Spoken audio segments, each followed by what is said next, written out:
There's not necessarily a lack of talent available on the market. There is a challenge sometimes getting that talent into the GBS sector specifically.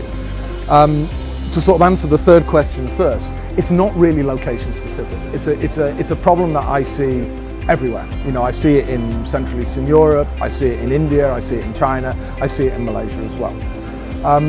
Often the challenge is about the reputation of the industry.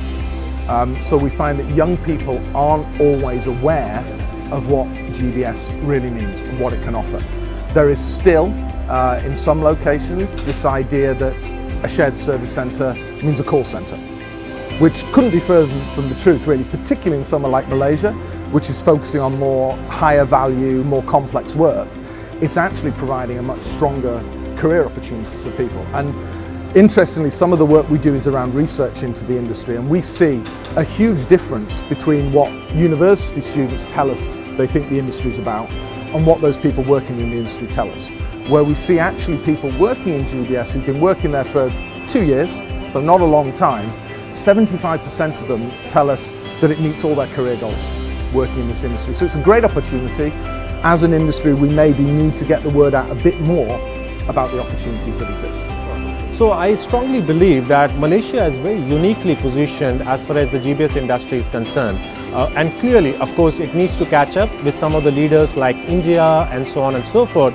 But I guess the value proposition, as far as I look at, is there are a few elements. So one is clearly the infrastructure. Malaysia boasts of an excellent infrastructure, which is a very important component, right? So that's one. The second component I feel is, this entire nearshore concept, right? So it can act as a perfect nearshore destination for countries like Singapore, for countries like Australia, for countries like Hong Kong, right? Where you have a cost arbitrage benefit as well. So that is the second element. The third thing which I think Malaysia needs to do really well is market itself, right?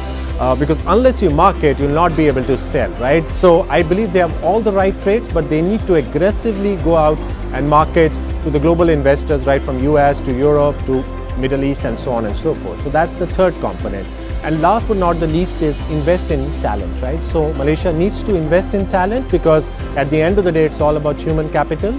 And if they get these 3-4 things, really well, I'm pretty sure Malaysia will be amongst the 1 or 2 top destinations going forward.